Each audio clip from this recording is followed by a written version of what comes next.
With जोग कमाओ सिंगी साच खबर कंतुला ध्यान विभूत चराओ ताति को आत्म बस करके बिचा नाम दारं बाजे परम तार ततार को उपजे राग सारं उगते तान तरंग रंगत ज्ञान गीत बंदानं चक चक्र. First of all, let me say hi to Bill and hi to yourself, and I'm very delighted to have the opportunity to respond to the questions of Avalonians.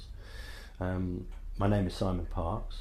I'm a politician. I'm a local elected councillor for the town that I live in, and ever since I've been a very young boy, small boy, I've had experiences with what I prefer to call interdimensional or extra-dimensional entities. I've also come from a family which people would refer to as an Illuminati background family. And about three and a half years ago I decided to go public with my experiences and my family. And I'm very, very delighted that I stood for an election after I'd gone public and I was elected. I'm delighted because the public were able to have access to that information, and yet they still chose to elect me. And I think that bodes very well for humanity in the future.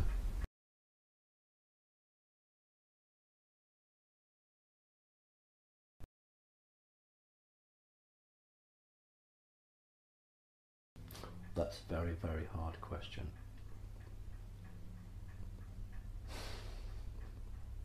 My answer will shock people, and they won't be the answer they expected, and it's the Mantids, or the Mantis.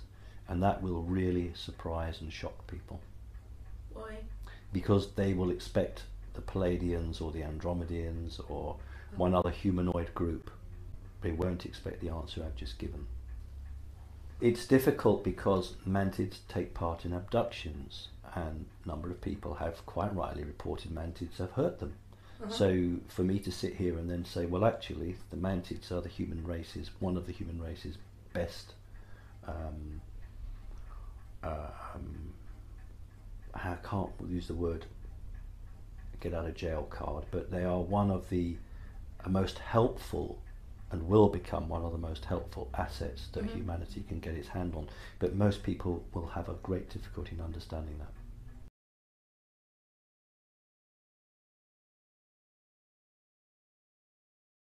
I think also that they are humanoid, and so people can connect with a creature that has a humanoid form, and a creature that's not humanoid, people will have a problem with trust, even people who are beginning to become awake.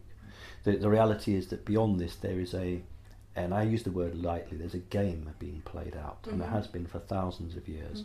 The Mantids are absolutely centre to this game,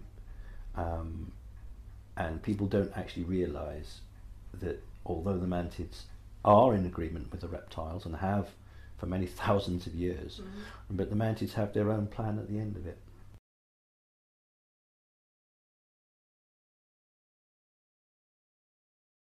Indigenously, no. Transplanted, yes. So for instance, the Adam and Eve base is on the moon, or is it the Eve base on Mars? I forget now. But of the bases that are currently existent on the moon and Mars, there is life there. But that isn't life that was already there, that's life that's arrived there. Previous existence have long since gone. The other gaseous planets have life, but not advanced life in this form, no.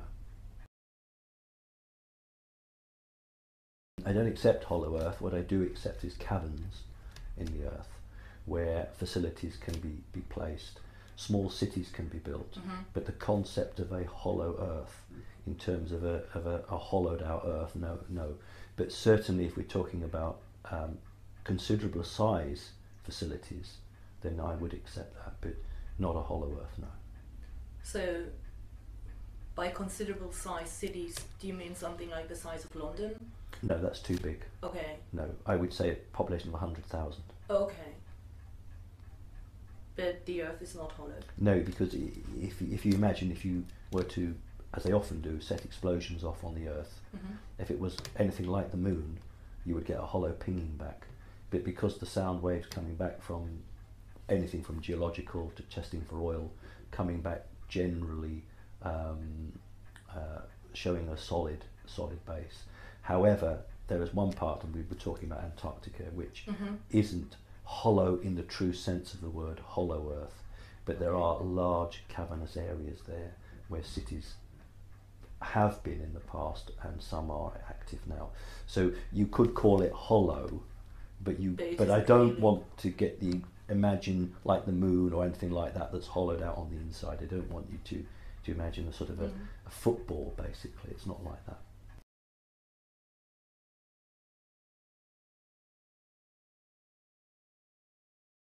A reptilian mentality is one of arrogance, power, self-assuredness, absolute belief in the right to dominate others through any force that's necessary, without love, absolutely addicted to ritual and ceremony.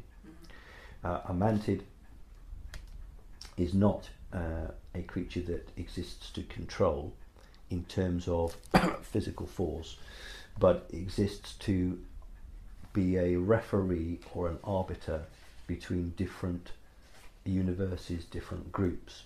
So the mantid's role is one of, in a football match, being a referee. But it only works if both sides agree that that referee can have the power to decide who is right and who is wrong. To prevent massive wars, the mantids have actually been given that role by a number of races. In terms of love, no, mantids don't have love as humans understand it, but mantids have compassion. That's the difference. Yeah, so I much prefer to be in the company of a mantid than I do. If I'm in the company of a mantid, I can be much more relaxed. I don't have to be careful what I'm going to communicate, and I don't have to be on my guard. If I'm in the company of a reptile, I have to be extremely careful what I communicate, and I have to be on my guard all the time.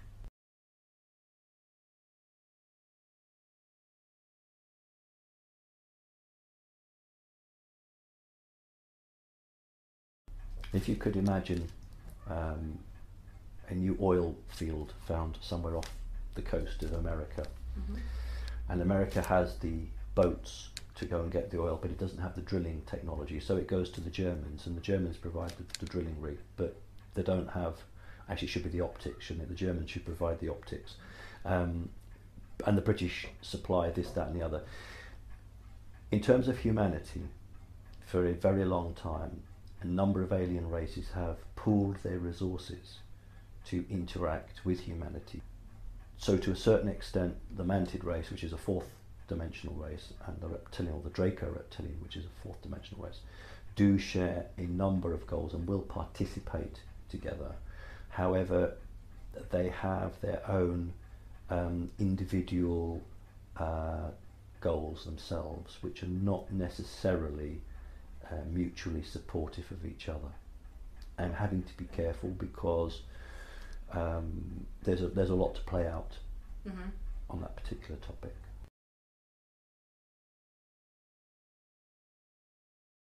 Those are not valued.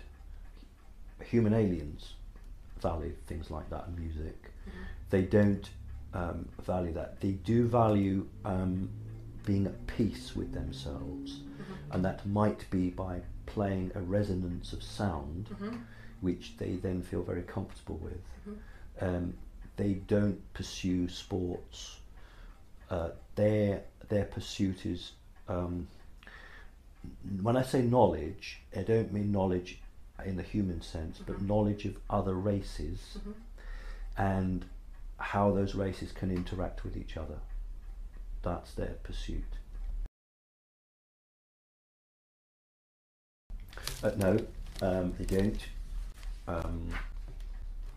We use the term hive mind, and you are capable of being hooked in to a hive mind, and therefore you will have the knowledge that your grade gives you. So any living creature that has a hierarchical system clearly has not evolved far enough. Mm-hmm. And the mantids know they haven't evolved far enough, and they wish to evolve spiritually. That's very important. Mm-hmm. So if you are created, then you are either going, in a mantid, you are either going to be a doctor, a computer expert, or a pilot, or you are going to be a decision maker. Mm-hmm. So what they refer to as a master. So you are placed into a stratified area, and you will learn the knowledge that you are required to know to carry out the function of that task. Mm-hmm. But you don't have to go to an educational establishment to learn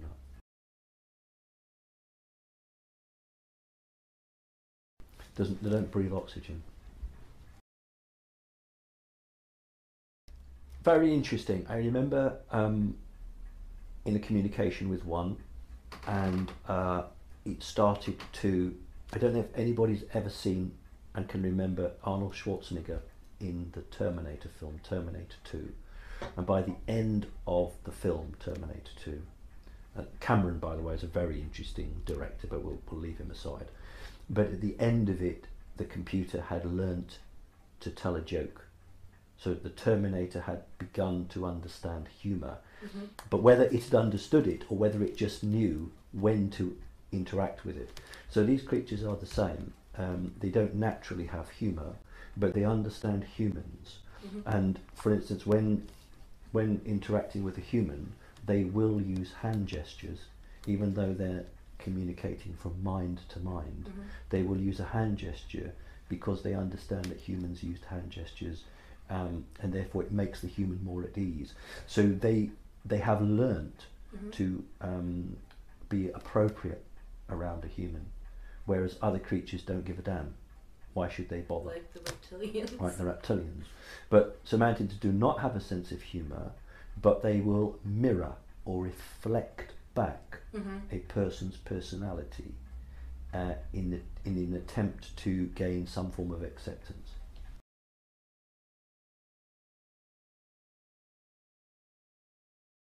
We'll start with the easy answer, which is first of all the reptiles. The reptiles want to remain the status quo.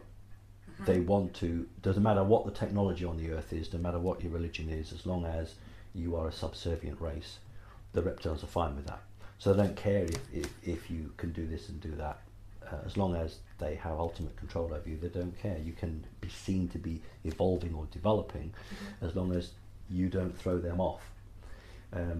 So that is their goal. There are a key number of human groups who have decided that it is time to end that dominance. Mm-hmm. But they can't do it by force on the planet. But they have used force from space. So physical force has been used, Mm-hmm. And will continue to be used. And the key outcome will be, see, people don't understand this. I'm probably very pedantic, but I refer to Earth humans and humans. Mm-hmm. Because if you are an Earth human, that means you have an Earth human soul. So you have a human body, Mm-hmm. but you have a human soul. That is a soul that's been recycled on Earth for ages. Mm-hmm. But you could have a human body, but have an alien human soul. Mm-hmm. So you could be Lyran, you could be Palladian, Mm-hmm. or you could be Syrian, which are the three purest human groups. Mm-hmm. But you're still not human in Earth human times, but you are to the greater human. So we have three key players. Lyran, which is Mm-hmm. the purest of the human group, and then you've got the group that split to Cyrus, and then you've got the Palladians. The Palladians actually are human, are incredibly warlike, and people don't understand this. They think the Palladians are actually incredibly warlike. And remember, when the Palladians came here, there wasn't a single creature that could contain their frequency except the dolphins. The dolphin was the only creature whose body was capable of maintaining a frequency of the Palladians, and that's why Palladian people are absolutely connected to the water and to dolphins. And that is why lots of children will want to go to play with the dolphins. Mm-hmm. And did you know in America that it is illegal for any American citizen to have a contact with a dolphin unless it is through an organisation? Because the elite know, and it is illegal in America for, if you went down to the beach and you saw a dolphin and you touched it, Mm-hmm. you could be arrested. Because the elite Wow. know. But you have, that's why there are groups in America, organisations, very profitable, and you can send your kid and you pay lots of thousands of dollars and you can go and swim with the dolphins. Mm-hmm. It's allowed to do that. But they are always infiltrated by Mhm. CIA or NSA Mm. because they know what's going on. That's why there's so many oil spills. That's why they want to kill dolphins, because of that. So the Palladian group has a very big future on this planet. So have the Lyrans. So have the Syrians. Mm-hmm. And the Mantids have an important part to play. So those are the key players in the future. And you'll notice that there's one group that's missed out there, which is the Reptilian group. Mm-hmm. That's my answer.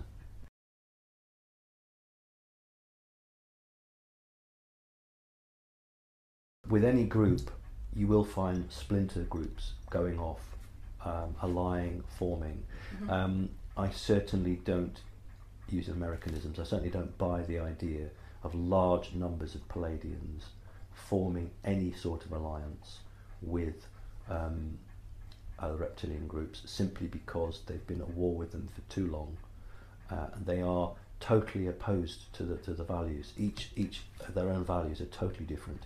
No, I don't accept that. I do accept the fact that there may be hybridization, where there are Palladian type creatures who have been hybridized with reptilians, Right. and perhaps themselves they don't know which side of the fence they're on. That is possible. That is much more likely if people are reporting seeing these beings. I would suggest that that's what they're seeing.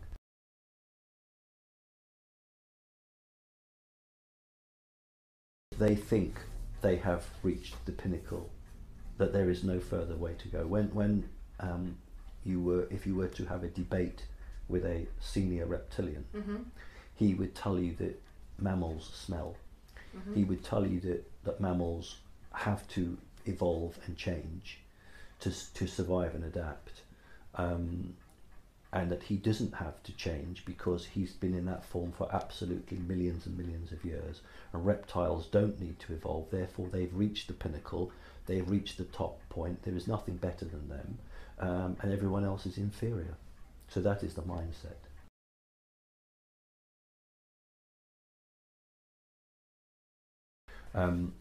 That's not true. Okay. They have been largely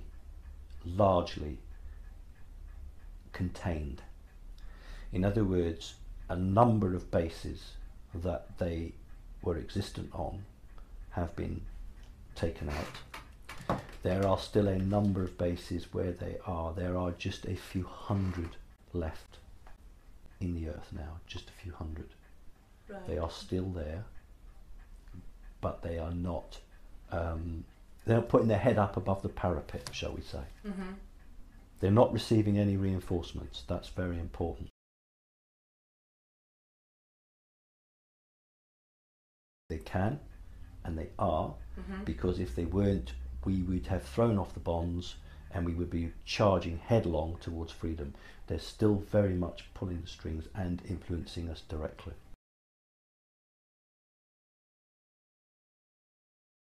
I would say 90% of them are. Yeah. I would say 90% of them. And the Valon, I would just change that as Jinn, which is an interdimensional species. So I would disagree Right. with him. To me, the Valon is a name for an interdimensional species, which is the Jinn. If I just very quickly talk about the Jinn, Uh-huh. it's something that's very little on the internet, very little read about. When humanity arrived here, Mm-hmm. its consciousness expanded, and the dominant life form on the planet in a non-physical form was a Jinn. Mm-hmm. And when human expansion of its consciousness took place, the Jinn were forced out of the third dimension, but not quite into the fourth. So they inhabited the space between the third and the fourth. as a result of that, they've absolutely hated humanity. They are related to the reptilians. The reptilians were working with humans, and the reptilians did not allow the jinn to take reprisal actions against the humans. And because this jinn or Velon exist between the third and the fourth dimension, they're accessible from the third, and so the reptilians trained certain members of what we call the Illuminati to have the power to conjure or bring forth these creatures, and they use them predominantly to attach to humans, humans that they are very interested in. And so this is part of the magic that they can pull through. In the Western world, we really think of elves, fairies, goblins and jinn. We don't understand it. But in the Eastern world, the Quran not only talks about them, but how to get rid of them. Right. And if we think about the stories we have of Aladdin and the lamp, and the word genie is just simply jinn, but unfortunately in the West we're forgetting our learning. Yes, Okay. very much so. Very much so.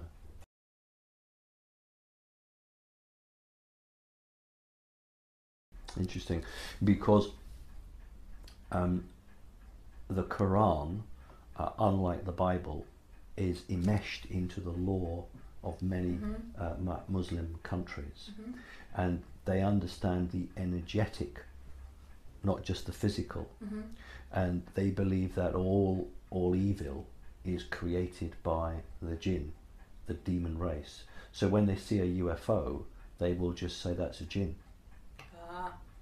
So it is the human perception of that is a jinn.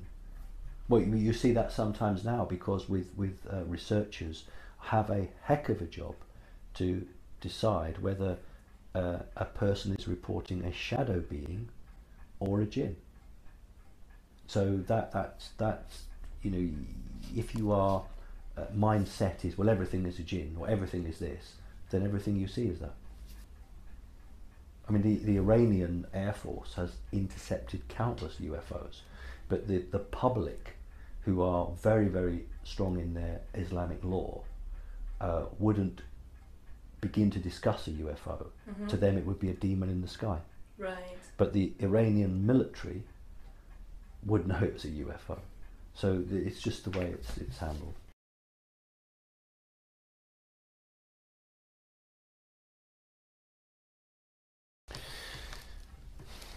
I know when David Icke started talking about this, he lost an awful lot of people, because that was the point that a lot of people lost it and couldn't cope with it.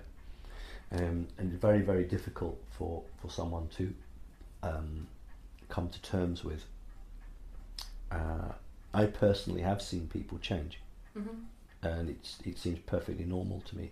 I think when I did my television documentary, I did mention that I was in a car with a young woman, and we were both taken.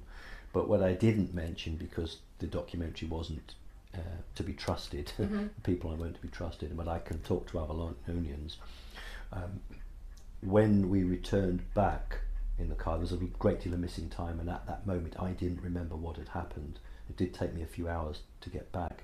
The young woman with me didn't remember. Now, she had a complete reptilian soul, and in height she was 5 foot, about 5'5", 5'5.5", and when we got back, and she was absolutely drenched in sweat, and she came up to give me a hug because she was scared, and where her head should have come up to here, her head was up here, and the first thing I did was look down to say, have you still got your shoes on? And she'd taken her shoes off, and I had taken my shoes off. And so what we did from that point on, we put a chart up against the wall, and every sort of 4 or 5 hours would stand her against it and mark it. I still got the chart, I kept it, and she increased about 3 inches. Now, modern science can't accept that. Modern science could not and would not accept it. The reality is that she had genetics in her body, and her body was attempting to return to its normal size, which would have been, God knows, 8, 9, 10 feet, something like that. But in a human body, you restrain. You can't do that. But it had enough genetics in it to allow that to change. And I personally witnessed over a 1 week period 2 spikes where she put on 2.5 inches and then went back down to normal, and then again, which meant 2 abductions, 2 takes in a 1 week period. And she was the one that said to me quite clearly, her brothers, she's seen her brother's back completely morph into scales. I fully accept it, and I have no problem with it. It's exactly what I would expect, because how can you dominate a population unless you look like them? You have to look like them, because they won't accept you otherwise. Well, they would in the old days, because they would be your gods. Yeah. So that's absolutely fine. But humanity has moved on now. It can't accept that. But it can accept to be told what to do by people that look like them.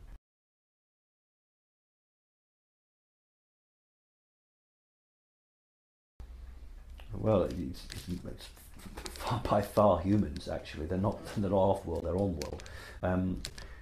Many years ago, when the reptilian race reasserted itself and said to what was to become the ruling elite,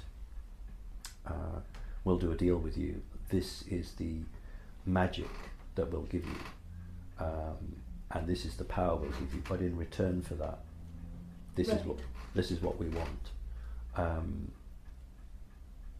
They sort of led the agenda, and it's the last 10-15 years the human elite have begun to split from their so-called overlords, and this is what's led to a lot of infighting.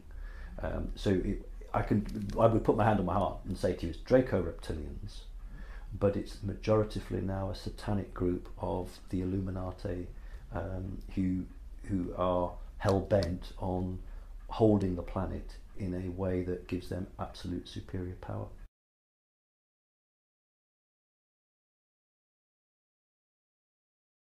Two major groups. One group which still sees these creatures as their saviour or their get-out-of-jail-free card. Right. Another group which feels that they've reneged on their deals to present the New World Order, because they should have had the New World Order by now. They should have been well and truly on their way. It's been held up, it's been stopped, and so that group is saying that they want to go on their own. So they are fighting within themselves. But the group that is beholden to their masters, very much enthralled to them. You must understand that when the deal is made with these individuals, they're given true magic. I don't mean pulling a white rabbit out of a magician's hat. I mean the ability to conjure forth a jinn, the ability to be in a room of people and to manifest a butterfly, and for people to actually physically see a butterfly flying around the room and attempt to catch the butterfly and take it outside. That's a form of magic, a form of mind control that these people have been given the art of, and they don't want to lose that. They don't want to lose that skill, whereas other groups of humans want the more physical control, which is the physical control of humanity. And so they're not so into that, they're into the military side of it. So you have a very interesting, well, I think it's interesting, division between the elite now.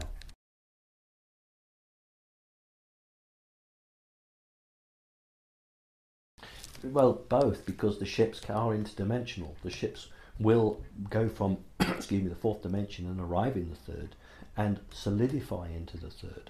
Although a lot of the energetic bodies, the majority of those creatures will remain in an energetic form, in a protected environment, and only some will come through, but they require a huge amount of energy to maintain their physical form.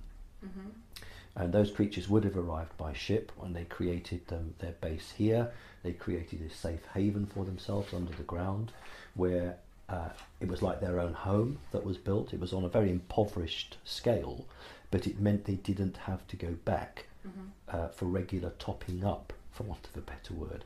So they had their own world. The reason they chose to be underground was because the humans had moved on and wouldn't accept them in their true form. Therefore they had to remain underground, but they had to connect with the elite governments of the world, so that they controlled through proxies, basically, which is what several people in government are.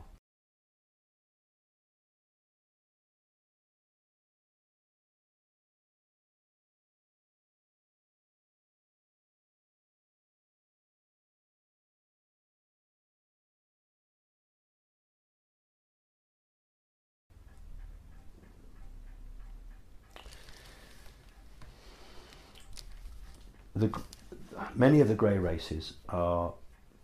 I mean, I've made it public. I don't like the greys. I really don't have time for them. However, there's a lot of humanity in some of them, and many of them are victims. They are trapped themselves, and they'll consistently attempt to undermine what I would call the program. So that's why abductees sometimes report not returning to their bed, or returning with their clothes on back to front, or returning into the front garden, or returning somewhere else. That's not through a mistake. People don't understand. They think that's a mistake. It's not a mistake. It's the Greys deliberately sabotaging the program because they are manipulated by the reptilians, and it's their way of fighting back. I've personally witnessed that, and I made that clear in a video some 4 years ago, I think 3 years ago, where I saw a group of humans sitting in a facility underground, and a grey, small grey, 1 metre tall, standing by the side of them, and the grey not taking responsibility for the humans, and attempting to argue. And so often the case will be that somebody, I'll say somebody, a grey, can get away with something that appears to be against the instructions of their masters, simply because they are being allowed to get away with it at a local level. It doesn't stop a very grand plan. And in fact, I've talked about the Roswell event, and I've made it clear, in my view, the Roswell event was a planned event to seed technology onto the Earth. You see, the thing is that technically no alien race may give a present to a inferior race. And when I say inferior, I don't mean spiritually, I mean technologically. So if you go back to Earth history, the white man would arrive on some foreign island, and he would give a load of glass beads to the native chief, and the native chief would give him half of his village. That's not allowed. Right. So in order to offer those presents, you have to create a situation where in law you can say, well, I didn't give it to them, it crashed, and they took it, and they did with it what they would. So to me, for those who know their history, Roswell was a real event, and it was a Trojan horse. And I'll just finish off and explain why it's a Trojan horse. Prior to Roswell, if I'm an off-worlder and I want to know what's going on, I've got two possibilities. I can either get into your mind, or I physically have to have an agent break into the FBI or the CIA, go through old-fashioned filing cabinets, just like you do in the old spy days, and get those hard copies. As soon as we became digitalized, they can sit thousands of miles off the Earth and just access that information. So it has, yes, it's advanced humanity, but it has advanced their information gathering tenfold.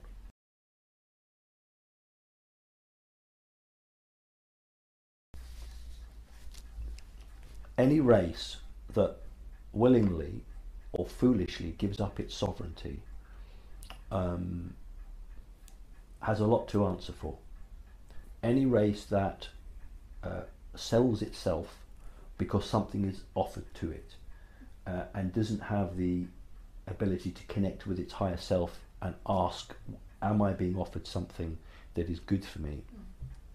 To be offered eternal life, to be offered a body that never breaks down, to be offered wonderful technology, if only you do this. So anything that's got that in its history, I would have a real problem with. And the Zetas do? They do have that. Okay. Yeah.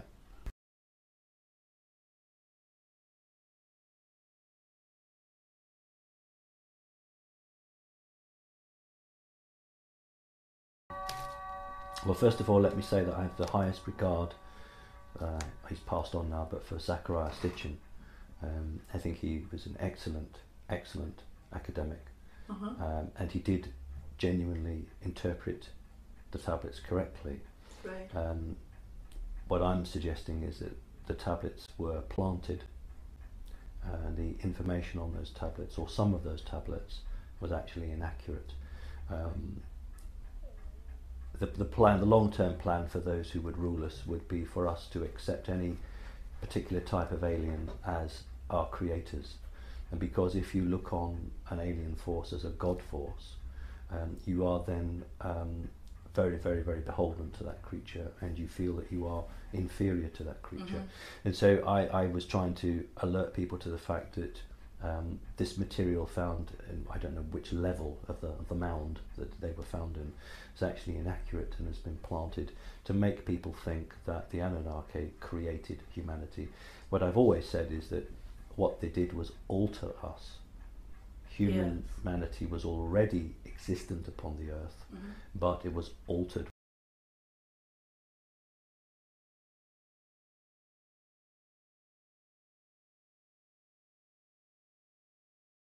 The people generally think of the Pleiadians as the good guys, and the Reptilians as the bad guys. I think what I would say is that the Pleiadians are particularly warlike.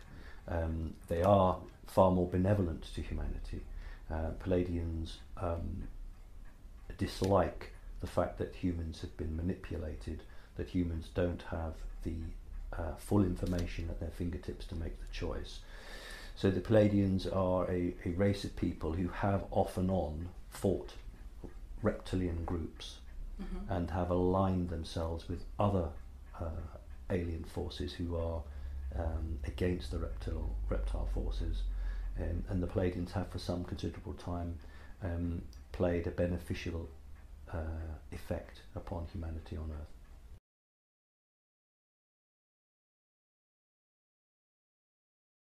Taking out the evolutionary side of it, because obviously people in a hot country have the pigmentation of the skin black. In terms of genetics and alien mixing, the sad thing is that racism springs from the reptilians. That's exactly like so many things done, being territorial, wanting wars, being greedy, arrogant. That all comes from values that the reptilians have given humanity. And white was always seen as the superior colour. So the Lord Reptile was white. All the ruling elite reptilians, and that particular group, the Draco group, are white, almost albino, because they have red eyes. So therefore white became the ruling colour, and in ceremonies the non-white reptiles will wear white sashes across their bodies. Sometimes they are just one sash, sometimes there's a cross sash. Therefore they were always going to work with the white races, because that was the way they had it, and because they felt that way, when they were putting the control implants, and I don't mean a physical implant, into humans' minds, they did not work with the black races. They worked with the white races, with the result now that it is very hard for a reptilian or what have you to take control or mind control a black person, because they do not have the access codes to a black person in the same way they have to a Caucasian, simply because when they were doing their dumbing down and their altering of the human mind, they left the black races alone. However, they did make contact with a number of black races, and one of them is the Zulu tribe. They met with the Zulu tribe and imparted the warlike strength to them, and that is why the Zulus were absolutely unbeatable for their own time, and that's why they gave the whites such a hard battle, because they had the values given to them from their chiefs who had been in contact. But when they made contact with them, they didn't do it in the same way they did with the white people. They wanted them to be a powerful race. And then you've got people who are mixtures, such as in South America. Again, they would be seen as a white race.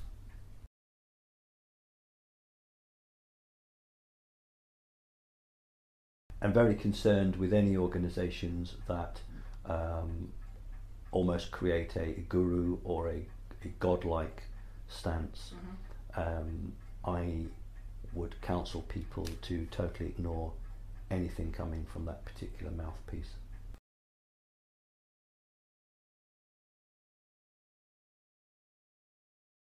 You see, I never believed all this New Age rubbish. I mean, there was a lot of New Age rubbish that was put out, and some of it was very well meant, and some of it was actually designed to skew the argument. It definitely peaked 2 to 3 days either side of that critical date, and you know, I went on Avalon. I talked about the CERN, the Hadron Collider, and how that didn't work. So it's a long drawn out end game, but the bad guys have the ability to hurt and cause an awful lot of pain. The question is, how much will they be allowed to make?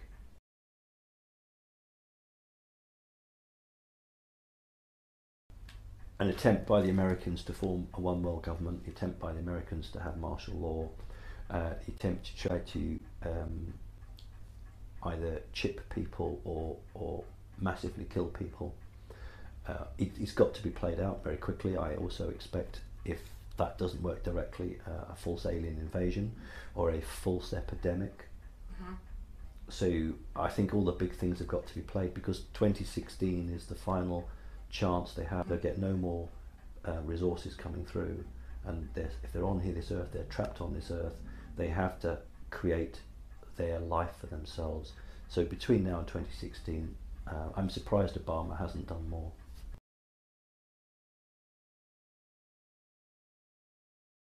No, because I don't believe in them. If there was a talk some time ago of the poles shifting and this happening, that I can honestly tell you, if the poles shifted, half the population of the world would be wiped out. If the poles actually changed and the earth flipped over, or the ice moved one way, you'd have very little humanity left. Magnetic north is changing. That is definitely changing, but that does change. 700,000 years ago, there was a complete polarity shift. Right. So North Pole was south and south was north. That was 700,000 years ago. That's different from a movement on your axis in terms of flipping the whole Earth around. Yeah. Now then, I think it's highly likely that the north of Japan at some point will disappear. Highly likely that the north of Japan will just disappear under the water. So there will be some very, very severe consequences for the people of Japan and any of the islands around. I don't rule out local changes, but I don't envisage a massive collapse of humanity in terms of that, no.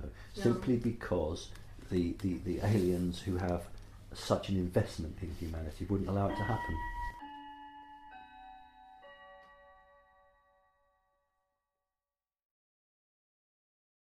Very good question, actually. They have to be within a few thousand miles. Just a few thousand? Yes.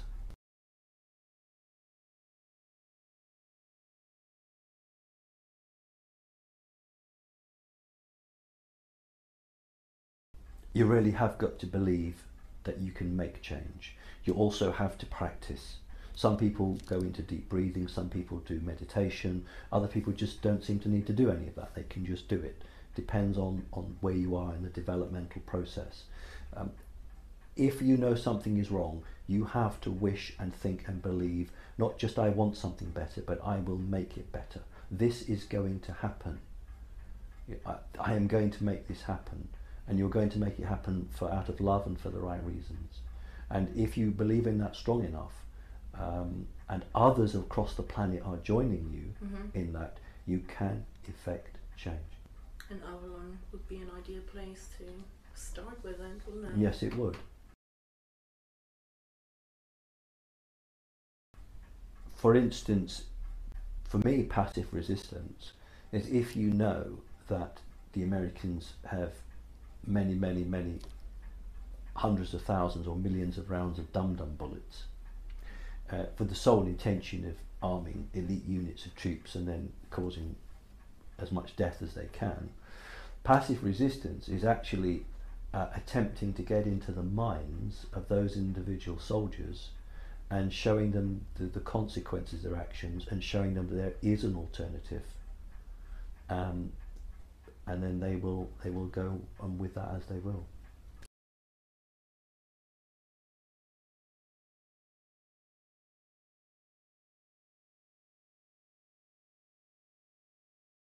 I've always made it clear everywhere that I don't say that people need to create violence to prevent this.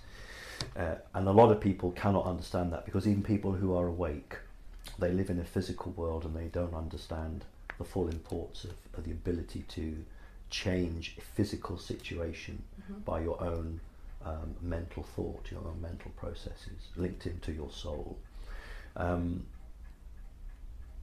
What is happening and will continue to happen is the American military will thwart the attempts being made to basically detonate a nuclear bomb or to bring some form of agreement around. So key elements, and that's why we saw Obama get rid of 3 of his top generals very recently, because they refused to detonate a nuclear bomb, or to at least move a nuclear bomb. But that's not the first time that's happened. Then there's over a year ago the situation with Clinton, not Mr. Clinton, but Hillary Clinton, which I spoke on Avalon about, and I think that every individual person has to be aware of what is happening, and people don't understand that the consciousness level of an individual, when matched with many thousands of individuals, can actually change reality. Oh yeah, absolutely. And I keep saying to people, you don't have to get a gun and barricade yourself in, because that's what a lot of these questions are about. What do I have to do? And they don't want people to go out there and put themselves in danger, because then you are fighting fire with fire, and that's not going to work.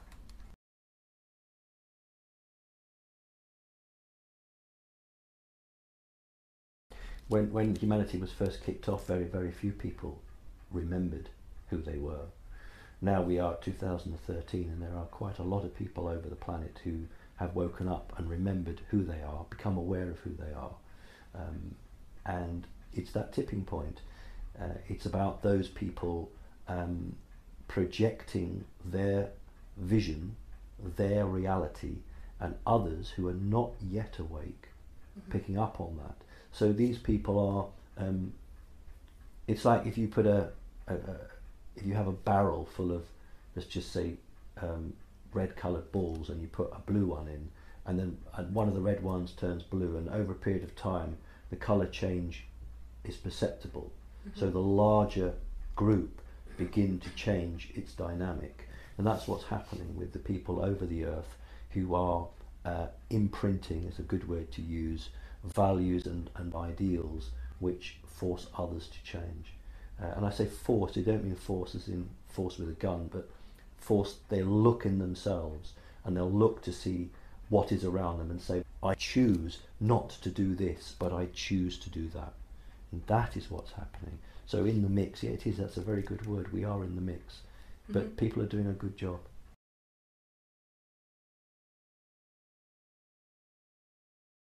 There are a number of councils, and what's happened in the last perhaps 7-8 years would be a group of off-worlders who for many thousands of years has not taken any interest in humanity, and then did.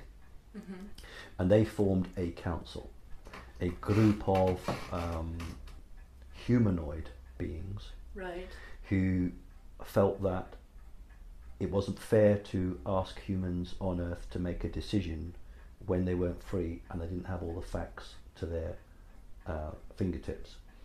However, because they can't physically intervene on Earth, they had to intervene in other ways. A lot of the UFOs that are shot down in wars up there now between different groups. That's the physical side that people sometimes film. You get genuine ones on YouTube from time to time. But energetically, the best way to raise the awareness is to get your agents down into the planet. But if you're truly loving that race, you don't order people to do it. No. You just say, if you want to help, step forward. And so what's been happening in increasing numbers are people who have decided that the love for the good is the greater number. In other words, they are giving up their own individual life to take a body which doesn't really suit them. But the problem is, of course, that when they come in, most of them don't remember why they're here, what they're supposed to do. So the question is, do they wake up? Do they reactivate themselves? Does that switch click on and they suddenly realise who they are, what they've got to do? It doesn't happen as much as it should do, but many people do, particularly with the children. The children are becoming immune to the switch off system. So in other words, many children now are awake immediately, 2 and 3 and 4 years old. And that is prevalent, and that is why the elite target children and attempt to control them through mind control, through energetic beings, through sonic weapons, whatever it might be. And that is why children are all to be vaccinated. That is why there's fluoride in the toothpaste, because humanity is waking up, and the system is just trying everything it can to stop that from happening.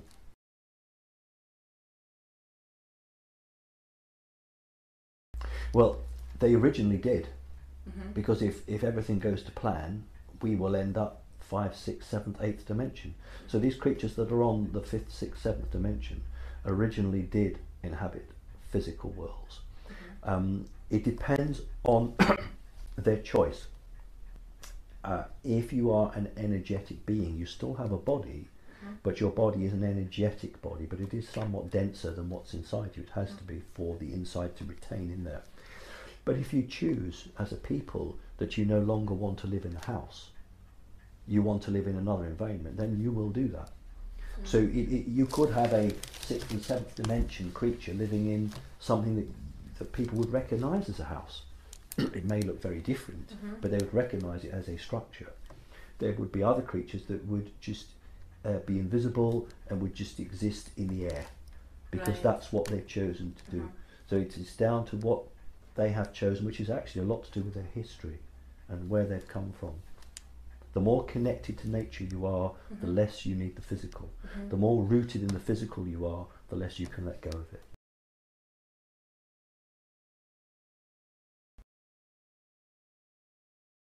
Yes. The reality to let go. Yes. For humans to let go of what they've only known since they were children, to what they've only been told, to let go of putting their trust in others, putting their trust in the physical world, and to trust themselves, and to find others that they can actually trust as well, and connect with those people, and just believe in good, can change timelines, can change reality. Absolutely. And that's what it's always been about here. It's about enough people getting off their backsides, as we say in Britain, and evolving and changing and grasping the opportunities. We got enough. We needed 3 million people, only 3 million on the whole of the earth, to actually become awake, and that happened. We got 3 million and something. So it's not stoppable now. The whole point is it's going to happen, but the question is, how rough will that ride be? How rough is that ride going to be? And that is the real issue.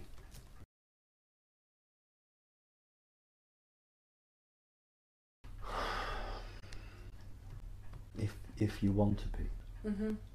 That's all I can say. If you want to be, you will.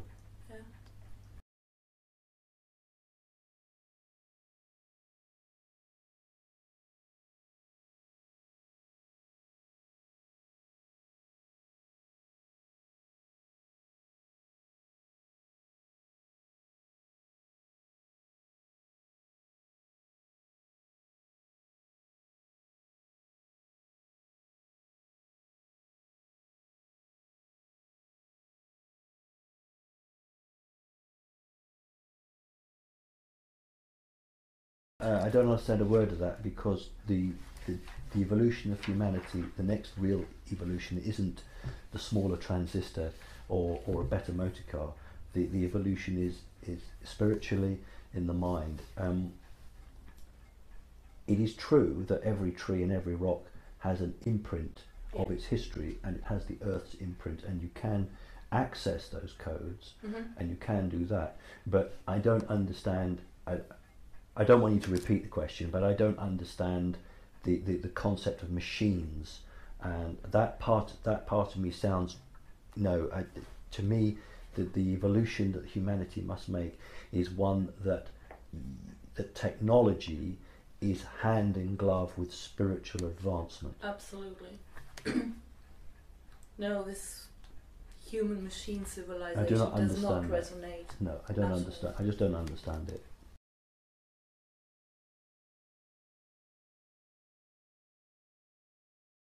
No, that's not quite right. Not in Christianity. In the Garden of Eden, the story is put about that God pushed out Adam and Eve from the Garden of Eden, and you know what loving God would actually do that? Yeah. It goes back to the early question you asked about the Sumerian clay tablets.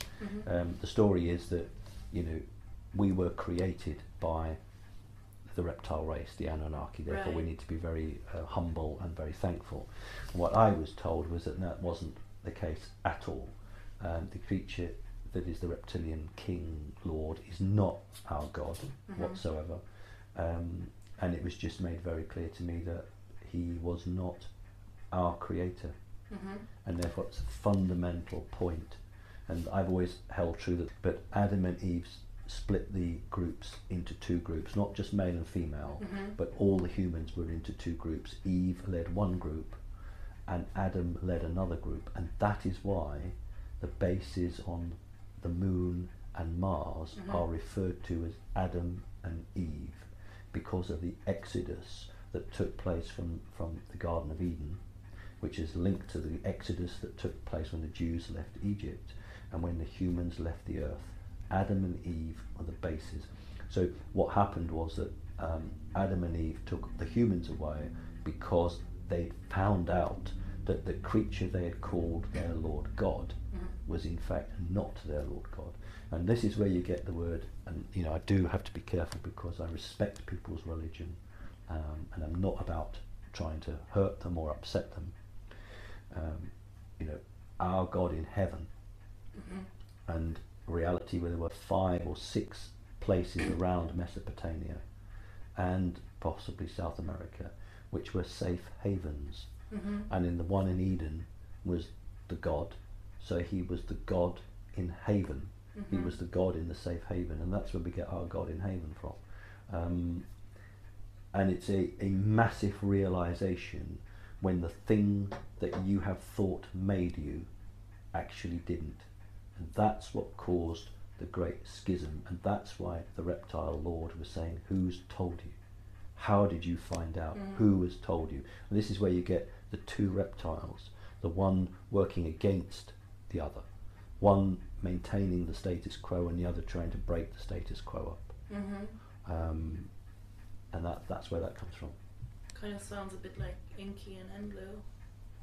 I haven't had those names, but I know there was one father and 2 sons. Yes. But I don't ever recall the names.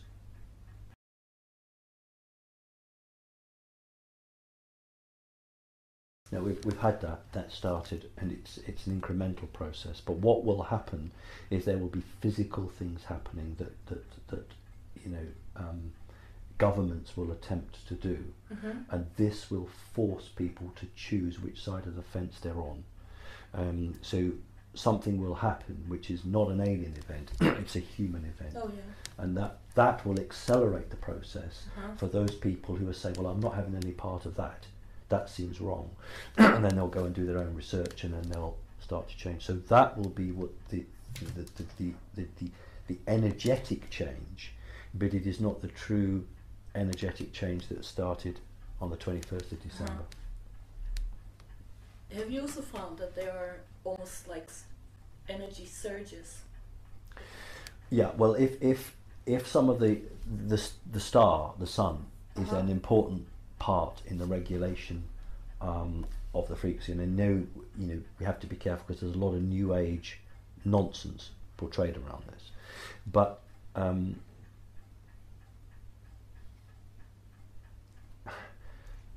it can be altered to speed up the process. Things can be done to speed up the process. The problem with it is that a process is supposed to be natural. Right. And if you interfere with a natural process too far, then it's not free will.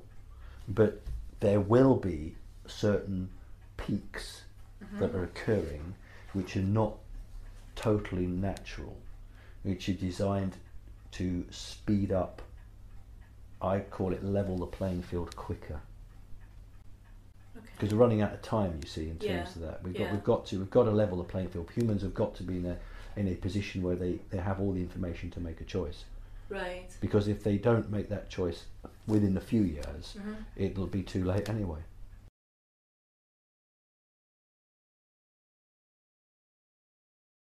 They will become sterile. They won't be able to give birth. They won't be able to create children. That's what will happen. Because they will be so out of tune with the planet. Yes. The planet will actually reject them, and they will no longer be connected to the planet.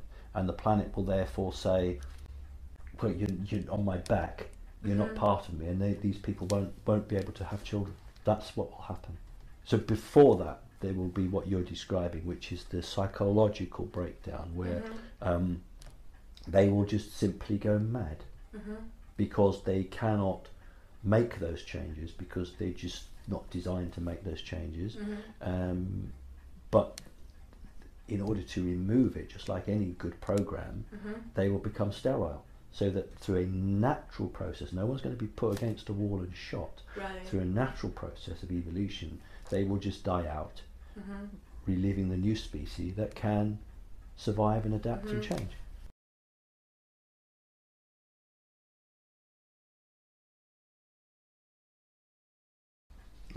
There are definitely friends helping. That's the first thing to say.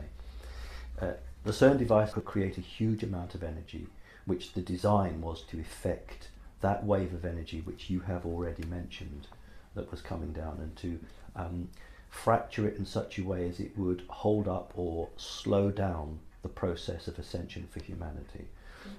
I'd been on Avalon, and I can't remember who it was now, who had found a Mayan or an Aztec guy whose name I can't pronounce correctly, but something like Akhtar, who was banging on about the CERN generator, and somebody on Avalon had said, "Simon, have you seen this? Because this guy is saying what you've said."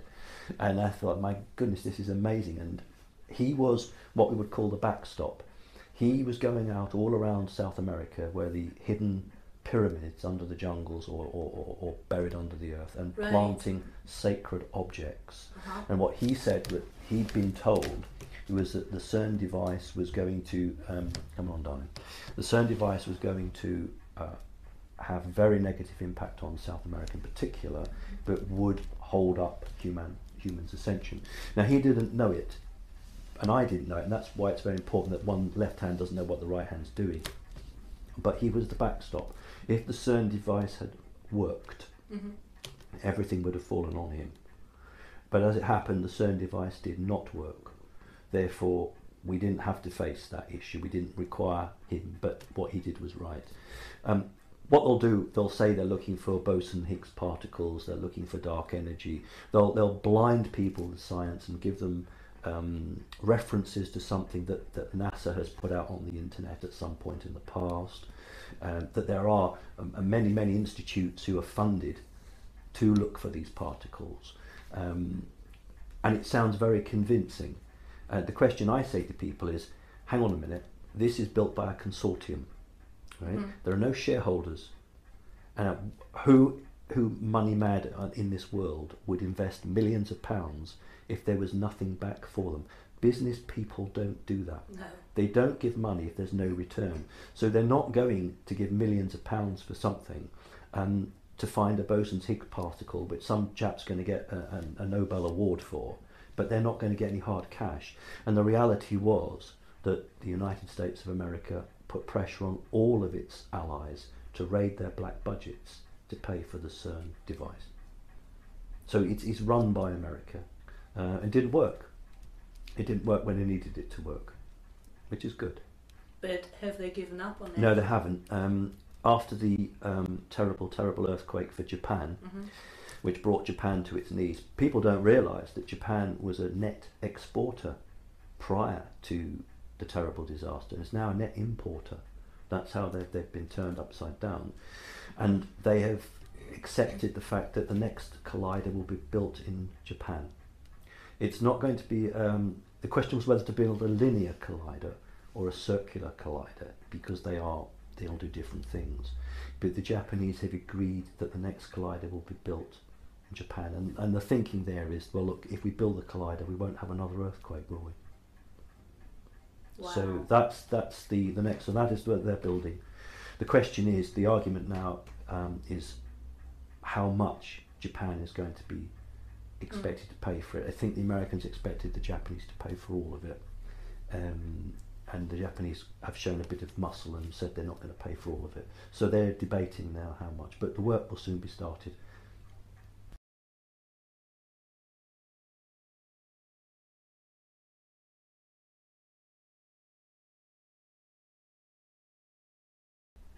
Yes. Oh, right, okay. We mentioned this a little earlier, I did mention it earlier, the three generals who were removed. Yes.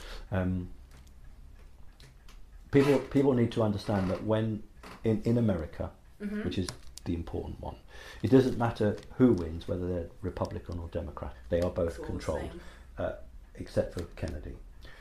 They are controlled, well, after Kennedy, that's the rule. In Britain it's somewhat different. Individuals can actually raise to power that are not the backer of some, perhaps talk about that later. But Obama was placed in because he had certain things he promised to do. One of them was the healthcare bill. He promised to get that through, and he won the second election.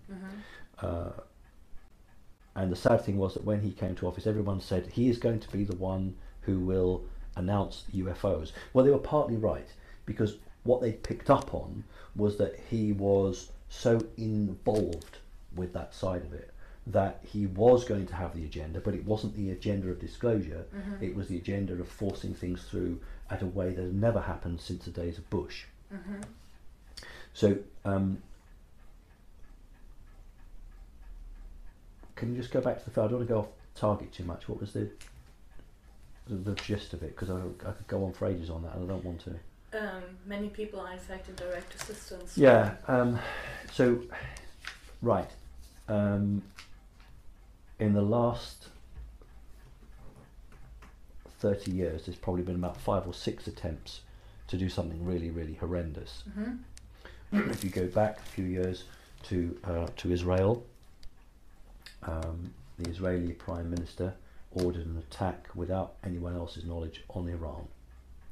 And he had a chief of staff, the Air Force General and the Infantry General all refused a direct order from a legally elected Prime Minister to attack Iran. The 3 refused because they said it would cause a world war. This is what I meant by things are happening. And the thing with Hillary Clinton, where Clinton was being sent to not talk to the president, I beg your pardon, I'm going to get it right now, the spiritual leader of Iran. The spiritual leader of Iran is not controlled by the Illuminati, but the prime minister or president, I think it's a president, I get confused, he is a member of the Illuminati. And so Hillary Clinton was flown in specifically to have a meeting with him without the knowledge of the imam, without the spiritual leader knowing. And when the aeroplane arrived at Tehran airfield, the leader of the bodyguards, it's always a SEAL team, the bodyguards are not CIA or NSA, the bodyguards are always SEAL, Navy SEAL teams. The lead bodyguard, the commander of the bodyguard, shot Clinton with a handgun. Didn't obviously kill her, shot her. He then attempted to shoot his way into the cabin and to try to shoot the pilots of the airplane. He was then shot and killed by the remaining bodyguards. The plane landed on the airport but skewed off. Another plane was sent immediately to recover, and that is why the news said that Hillary Clinton had had a fall or had some form of accident that had happened, and that is why she lost her job, because that SEAL guy knew that she was earmarked to be president of the United States after Obama. And he had a message from a much higher being to take her out. Now, if you do a web search, you'll find that they admit to the fact that this guy's dead, that the lead of the SEAL team, Clinton's bodyguard, is dead. And what they say is he died in the training base. That's not true. He died as I've described it.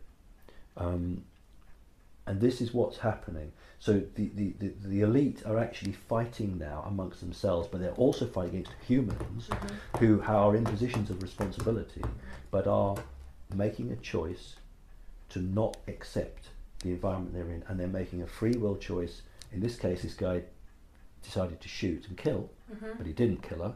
But this is what's happening, and this is what obviously doesn't make it to the news.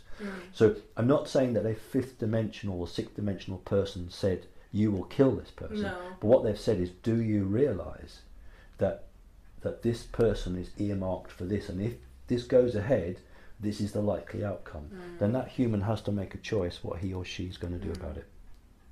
So that's what happens.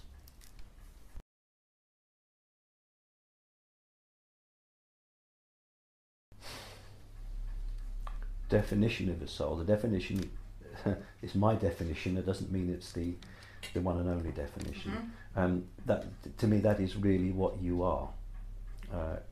I use the term soul because that seems to be the one in the Bible. It seems to be the one that's closest to what I would think that people would understand. That is really you. You inhabit a physical body, and it is the soul that is you. Souls can be not owned, but they can be imprisoned and captured. But they can't be owned, but they can be constrained.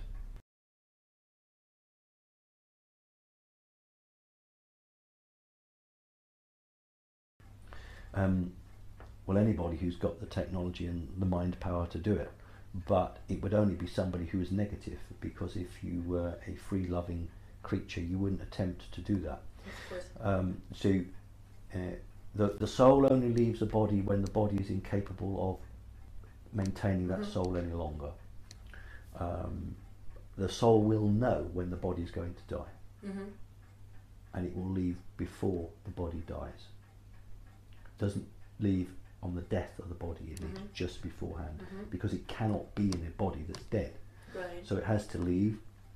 It then goes back to what we tried to call source, but is intercepted before it gets to source, is captured. The energetic memory banks for that soul are wiped clean. It is then sent back to Earth to reincarnate in another baby. That baby then grows up, and 9 times out of 10 has no memory of its past life. So what happens when this breaks down? We look at Edison, Thomas Edison, people who invent electricity. They didn't invent electricity, they rediscovered electricity. They reconnect with their past lives, and they suddenly, through that reconnection, they start to do experiments. They don't know why they do them. They're doing their experiments, they're interested in science, and they suddenly find they've created electricity. But that soul in that body, probably maybe 2,000 years ago, was a scientist working for a pharaoh and electroplating stuff and work with electricity. So it doesn't always work. I'll give a good example. When I was 15 years old, I used to babysit John Lennon's father, Freddie Lennon.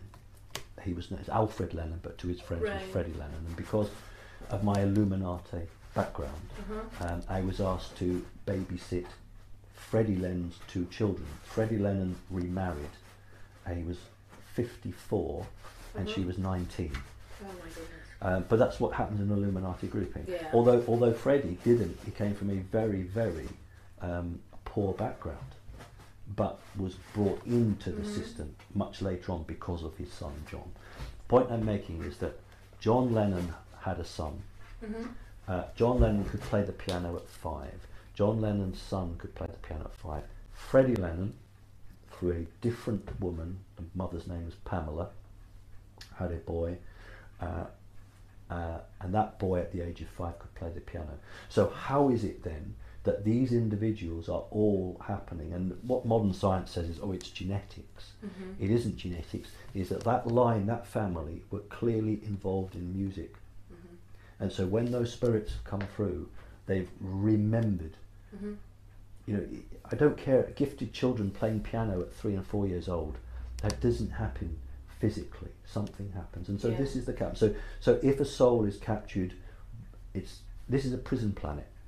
This is a prison planet, and we're here simply to supply the reptiles with energy, and that's what it's all about, and that's what we've got to break. This is something that a lot of people were quite rightly spending a lot of time on. We talked about the white light, and humans are conditioned through their life here to always look towards the light. Hollywood will show films of people having near-death experiences, and suddenly at the light at the end of the tunnel, we say that word, don't we? Light at the end of the tunnel. They walk towards the light, and hey ho. And in fact, I think one very good thing might be, I can't remember, Russell Crowe played in a Gladiator film, I think, and he had a near-death experience, and it was very bright white light. So don't, if you see bright white light, it's a mousetrap. That's why it's there. What you must do is turn yourself away from it in exactly the opposite direction and travel in that. And again, you will find the white light come towards you. Again, that trap will come there, and you must turn away from it, and you must just say in your mind, I seek to return to where I am from. I seek the source. And you will keep doing it, and you will either be successful or you won't. It's as simple as that. But if you return to source, the interesting thing is that you will reconnect, and you will remember everything that has occurred. And this is what needs to happen. Everybody needs to reconnect, because all the mistakes that mankind has made will be removed like that, because we'll say, we don't want to do that again. And you imagine, say, a cure for cancer. You think if you take a genuine scientist who really wants to find a cure for cancer, and she's working on that, and then she dies, her soul is wiped clean. She's got to start all over again.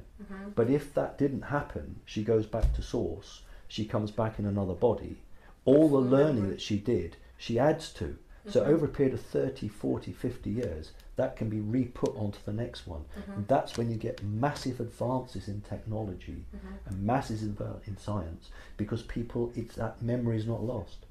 But we're continually being wiped clean. That's why everything is stop-go on the earth.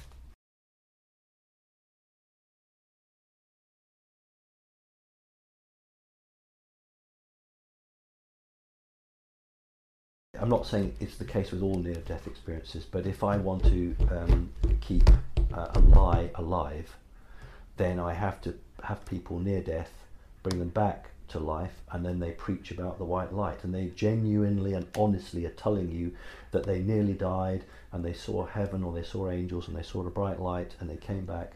And that is the way that the lie is perpetuated, because that appears to be genuine, because it's an individual who nearly died, and the doctor said, well, you know, you were dead for 2 minutes, or what have you. And I'm afraid that the experience they are getting is a fabricated experience. But they are genuine. Let me make that clear. They are recounting genuinely what they believe they experienced. So, you know, it's always difficult with these fields, because they are being honest about what they have experienced. Right. But they are there to unwittingly keep the story going. There are, to my knowledge, known cases where someone has genuinely died, but there's been interference from a higher level which has returned the soul back. And in those instances, sometimes the person has seen the white light, which is the trap, that someone has interfered before they've gone to the trap and returned them. But all that person will imagine is, I saw the white light.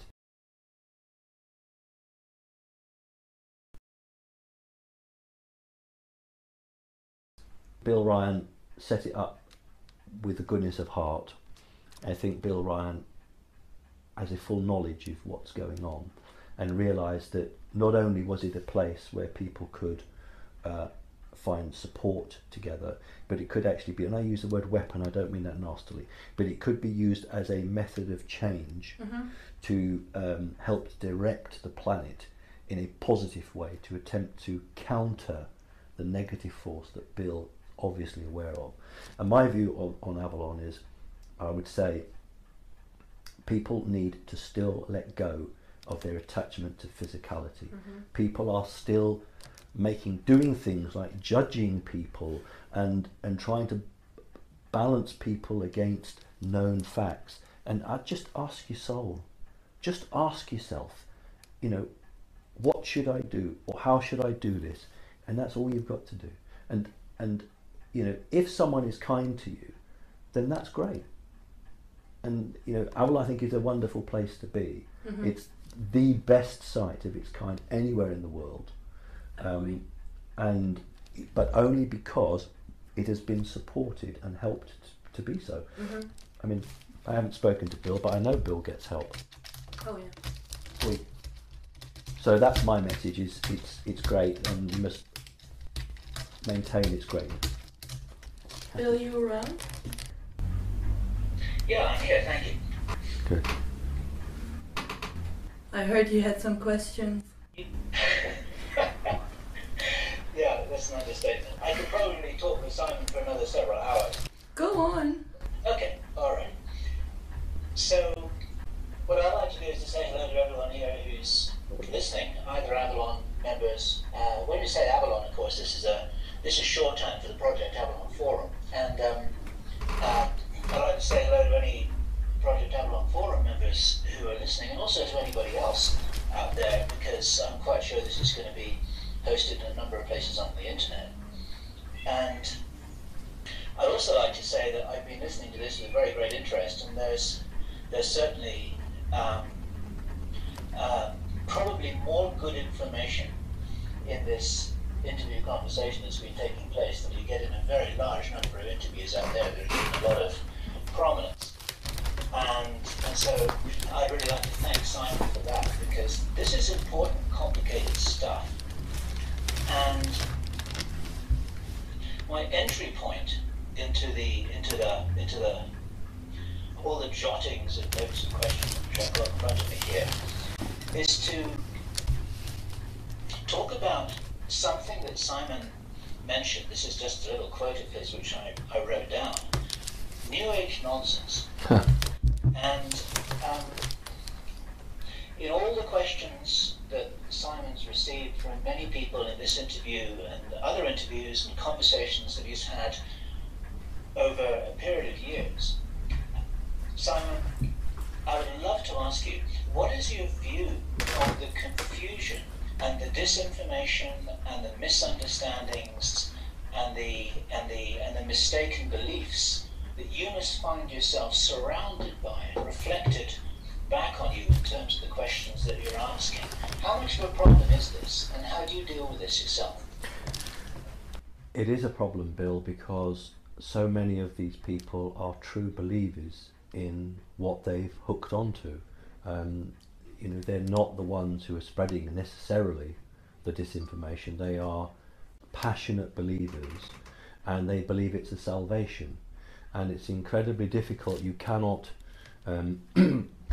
perhaps immediately tell somebody and put them straight, because the effect it would have on that person, they would go into denial, and they would suffer some very serious issues. And what I would do is to get them to think about where that information has come from, to look at the key points they've been given, and to try and get them to tell me why they think it's a realistic project or a realistic program, or why it has any sort of resonance with them. Now, if they're genuinely searching for something, then they need to search within themselves, and not for some fabulous system that's going to help them. My own understanding is that it was something spread, if not by the CIA, somebody very similar to the CIA, in terms of attempting again to deflect people from looking into themselves or thinking about the reality. And and with the advent of YouTube and the internet, it is an incredible problem. And sometimes I have to walk away from it, Bill, because I can't convince someone to reevaluate, and I just have to walk away from it. I think that's a really good summary, actually. It's very hard indeed sometimes when you've been asked a question and the whole premises and background of the question are flawed. Like, this is the sort of have you stopped beating your wife question. You have to go right back to the premises of which it's being asked from and help the asker of the question to realize that their whole basis of understanding is wrong. And of course, this is one of the problems, isn't it? That you probably see yourself as a guide and a teacher, as opposed to only an informer and a relayer of information. Would you say that's right? Yes. And how do you handle the responsibility of that? Because sometimes I wake up in the morning and think, this is an enormous responsibility I've got. And I'm asked so many questions and I can't even answer some. Sometimes I don't even get around to answering any of them at all. And there's so many people out there who are sincerely asking questions, and it's almost impossible to deal with it all. How do you handle that yourself? Because each person who is genuine is asking a question that is vital to themselves, and therefore it needs to be answered. And it doesn't matter whether there's one question or 1,000 questions, they have to be answered because they are vital to that individual. And all I can do, clock's going to go, all I can do is honestly tell them what I have learnt either from security sources here on Earth, because my mother used to work for MI5 and my grandfather worked for MI6, and still have friends who pop in and visit, or talking about visits from off-worlders. I'm not a researcher, so the answers I give are those answers that I truly believe to be the case, and I'm very, very aware that, and that's why I always choose my words so carefully, that you can lead people down the wrong path, you can lead people to make decisions which are not good for them, and so it's incredibly important that that individual makes their own decisions, and that the information they get is something they add to everything else. And I always say to people, ultimately ask your soul, ask yourself what you think is right, and that's how I do it, Bill. That's a really wonderful answer, thank you for that. One of the things which you said, which I really want to underline, what you were talking about going into the light after you left the body. There's so many tricks and traps and layers of deceit and layers of deception all over the universe. People say as above, so below, and I always say, well, as below, so above. You've got so many layers of deception and intrigues and agendas and different groups on this planet. Why would we not think it's exactly the same everywhere else as well? Yes. I've got a question which is of quite some interest to myself. One of the things I've been watching for many years, as you have and many others have, is the multi-trillion-dollar program which you're aware of the construction of the deep underground bases, the deep underground cities. Not only the Americans, they've got them in China, they've got them in Russia, and some of them really are quite large. They've got a lot of stuff down there. And recently, Alex Jones has been drawing a lot of attention to the work of Joel Skousen, who has written an important book called Strategic Relocation. And his basic premise, and he feels absolutely sure of this, is that the grand strategic plan of whoever it is who's controlling this planet is to deliberately provoke or set up or instigate World War III, a major nuclear war, so that this in itself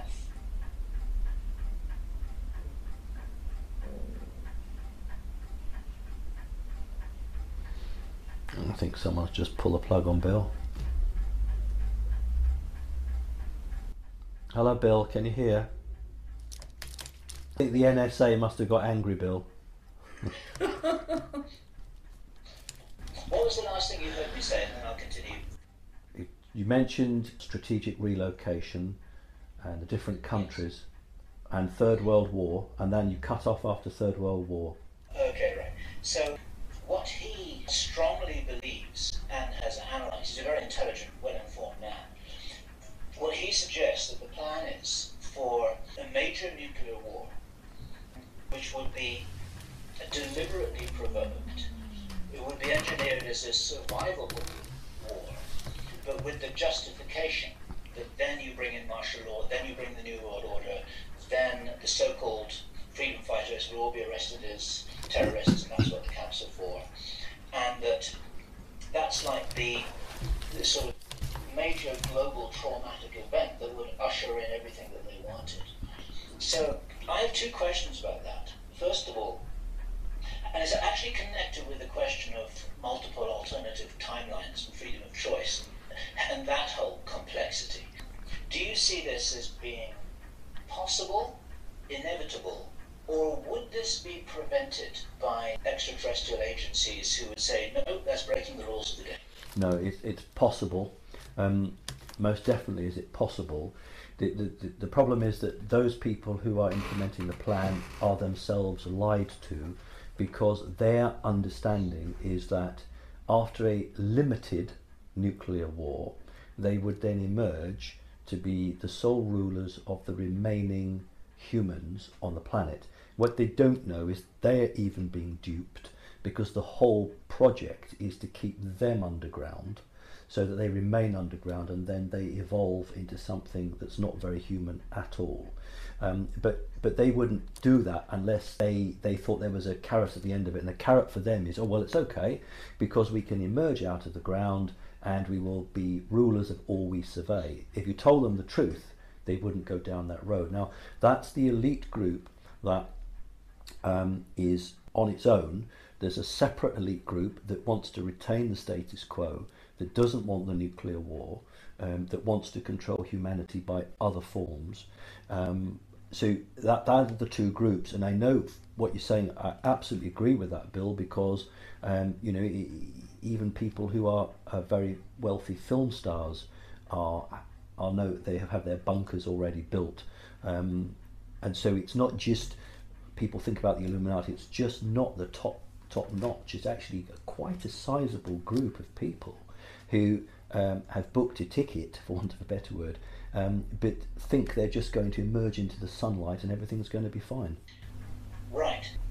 But you're still saying that the outcome of this game, so to speak, is not yet certain, that there are possibilities that could go in every which way about all this. Yes, because, Bill, if outside interference was to so actively change that outcome, then really we'd have lost total free will.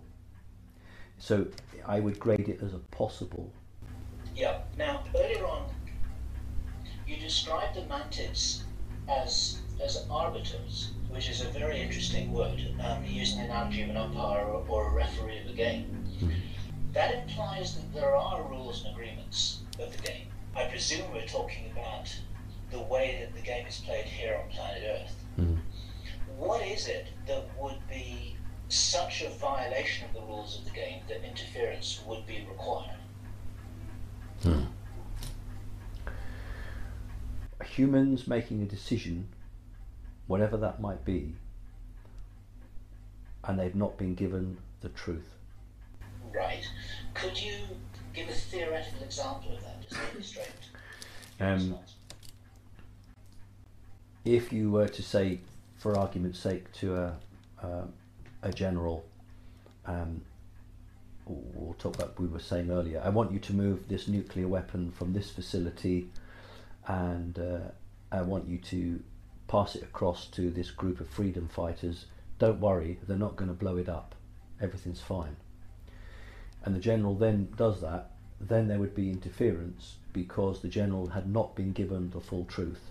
If the general is told, take this weapon and we're going to blow it up, then that is a full freedom of choice. So when somebody is being asked to do something, but they're not being given the full import of the real intention behind it, then outside forces would come in to balance it. Even after the balance, if those people still wish to destroy themselves, they will destroy themselves, because it was a level playing field and they made that choice having had all the information. Now that's on one timeline. That's on one timeline. At the moment we're on a relatively good timeline, and the interference, a positive interference, is maintaining us on that positive timeline. The negative influence is attempting to pull us off those tracks and put us back onto the timeline we were on some 15 years ago, something like that. And so that's really where the energetic battle is. Right. So the rebalancing job of the arbiters, as it were, is to make sure that all the information is available to assist humanity to make balanced, responsible, optimum choices. It's not a question of them muscling in to physically interfere. It's an energetic rebalancing. That's what you're saying. Yes, that's what I believe. And what that then implies is that you yourself are an asset in that rebalancing process, right? Correct. And how many, maybe this is an impossible question to answer, but you'll get where it's coming from. How many others are there, or what proportion of others are doing the same job? We are deliberately not told, because you would have a security breach bill. One person cannot know and cannot be used as a connection to another, because if you had that connection, if one person was taken out or corrupted, it would give the enemy an access to everybody else on the planet. So each individual operates in a bubble, so that if they are compromised, they don't break down the whole system. That's a wonderful answer. Okay, I love it.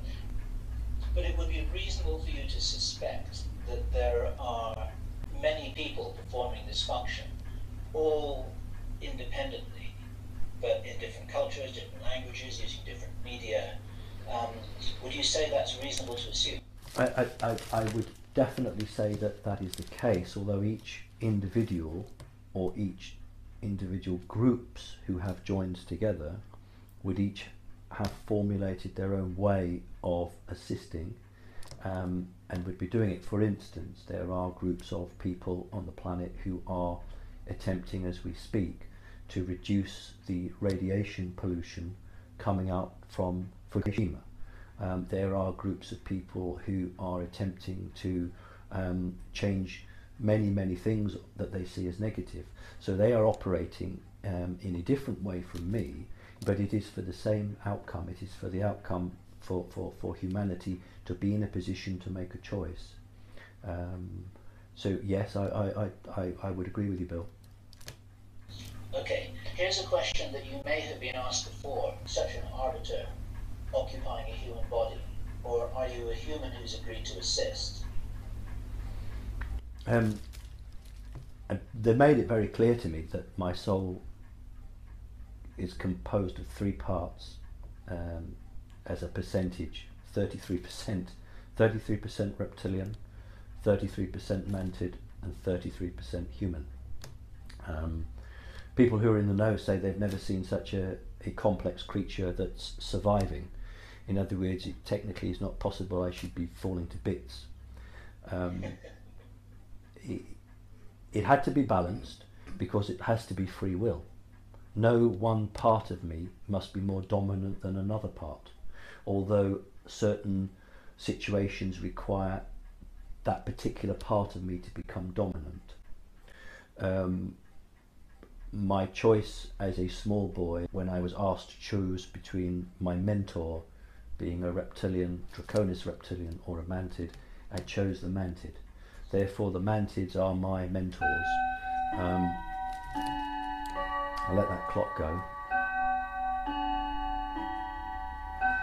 I have a very strong memory of 1971, when I was away for 2 days and had what people would describe a UFO experience, and had gone public with the soul agreement or agreement that I made with the mantis. And I made that agreement because they are my family. So the soul the 33% that resides in my body at some point resided in a mantis body a very long time ago, and I am merely fulfilling a council-wide decision that was made a very long time ago, ready for when humans reached the point they reach now. And there, as you said, Bill, there are many, many people doing their own thing, and doing it for the good.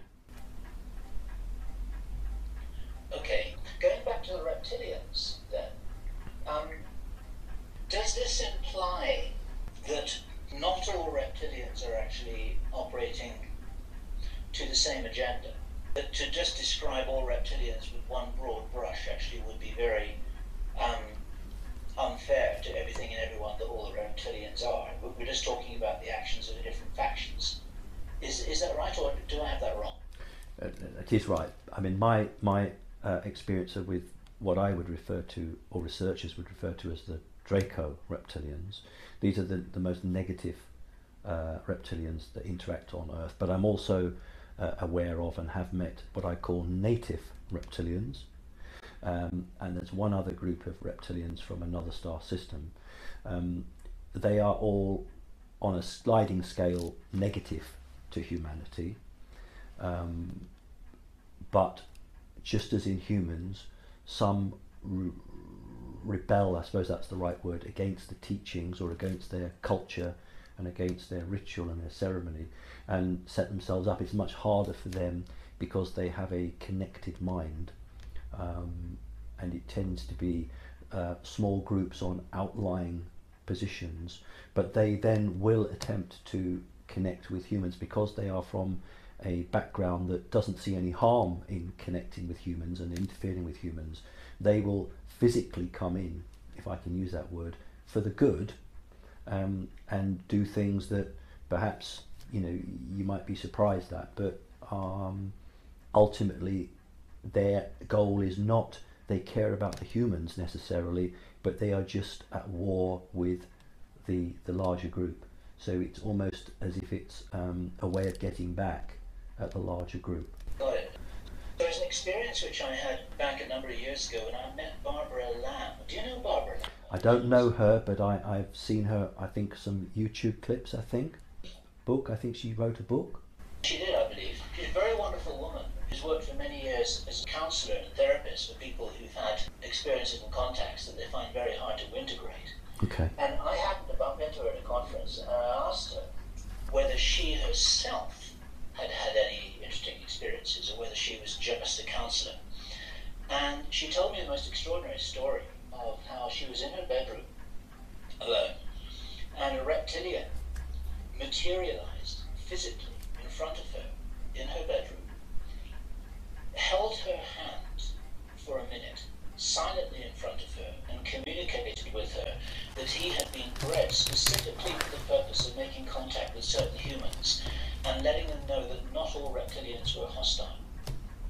And once she really got that, then then this creature just disappeared.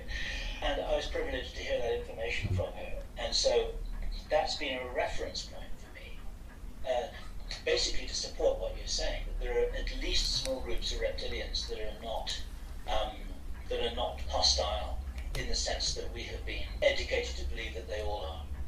Yes.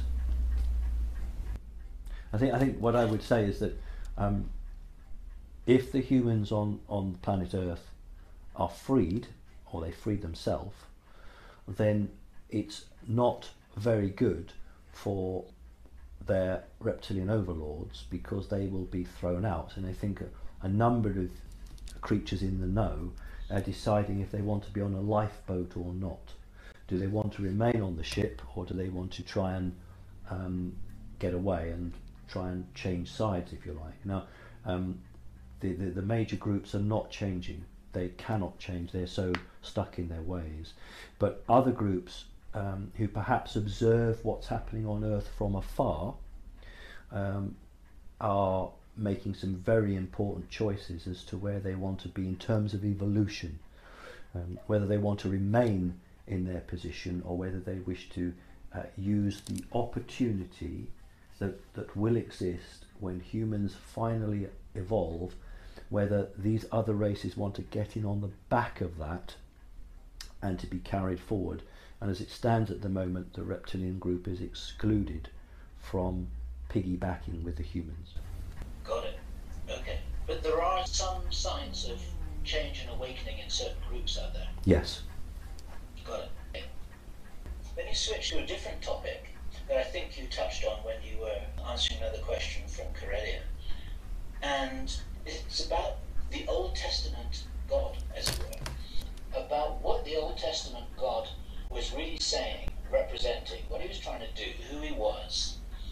And somewhere in there, there's a question about who Jesus was, where he came from, and what is that real story, and why has that been so suppressed?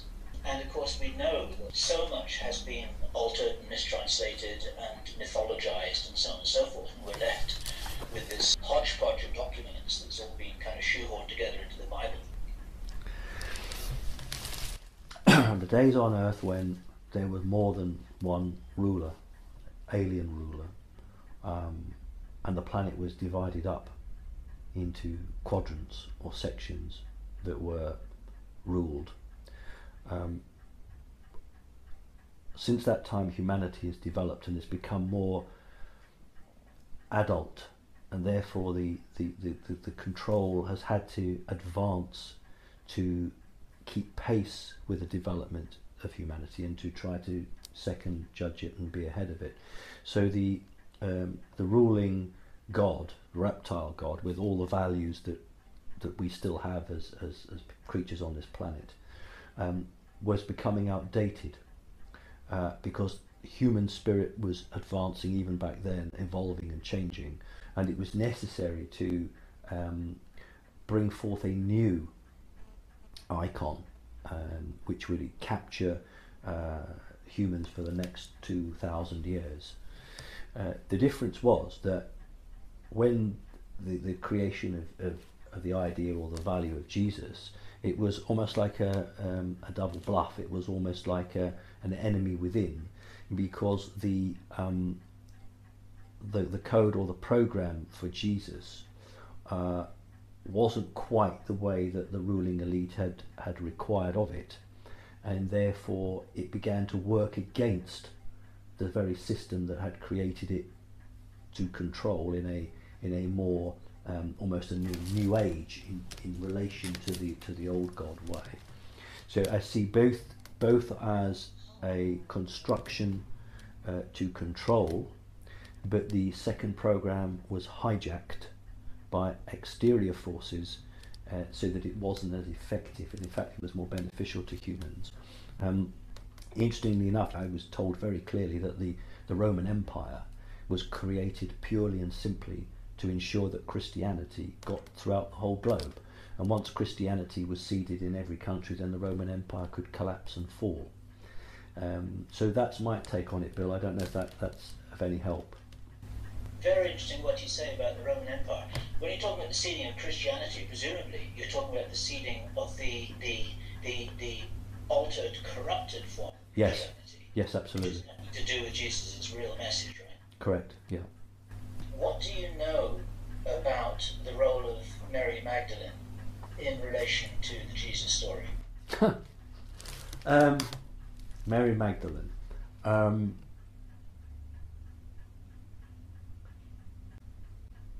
I can only tell you what I've been told, Bill, and that may not match with what you hear or think.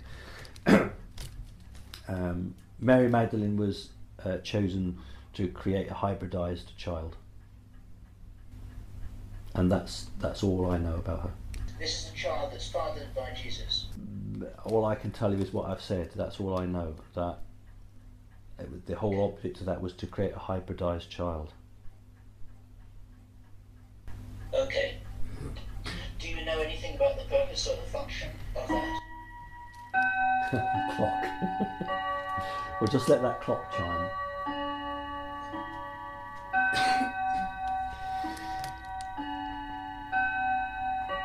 If you create a creature that is so in tune with the earth, it can, through its consciousness, alter the earth, and I don't mean the physical earth, if you create just call it a mast, call it like a radio mast, for want of a better word, and it can hold and disseminate the entire consciousness, or direct the consciousness of the human population. If you can corrupt that, you can direct that energy to take the human race away from its proper course. But in order to do that, you have to have something that is made of that material, that is made of that consciousness, and is accepted by that consciousness. And time again, what's happened is that individuals have been used to attempt to take lock, stock and barrel, take the whole agenda off to something that's rather negative. But you have to have it has to be created of the material to be part of the material. And so often the battles that are fought is on how that creature lives its life, what its teachings are, what its values are, and to maintain its integrity. And in many cases, these creatures have to have a tremendous amount of off-world genetic material. I don't just use the word DNA, genetic material, because they have to be able to survive in the third reality, fifth dimension, and the fourth dimension for a period of time, and their energetic soul, their energetic signature is vibrating not necessarily at a faster rate, but it is resonating at a different rate from the body. So often these creatures, their parents they'll never know who the parents are, or there'll always be some strange story about the parents. And that is what I understand, and that's about all I could really tell you, Bill. Okay. That sort of leads to what's going to be my last question, and that is that several times you've used the word ascension.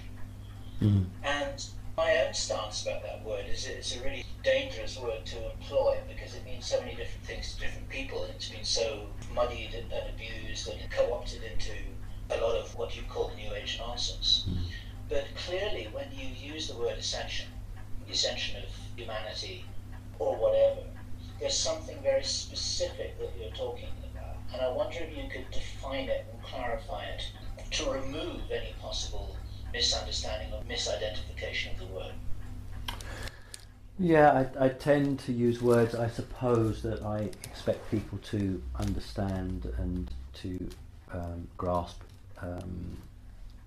It's like I use the word ET because I know people understand it, although it's not actually technically correct for all the groups. In a way, it's ascension in the sense that it's advancement, and I think that's as far as I would use the term. Humanity's got as far as it can get now. It has to make a choice. That choice should be its own choice. And when I talk about humans, I don't just talk about Earth humans. I talk about the human races that are far more human than Earth humans are. And the future to come, if it's to work out properly, in my estimation, will be, because it's all about souls, it's not about the bodies. It's about Earth human souls existing on a planet where other human-bodied creatures have a whole range of souls, but predominantly humanoid. So therefore, I mentioned earlier the Lyran group, the Palladian group, the Syrian group, which would be able to come in on the advancement of humans, and the Mantid or Mantis group piggybacking, because they are stuck in a cul-de-sac, they wish to evolve. And so I'm not talking about people running into the street waving their hands in the air shouting hallelujah, I've ascended.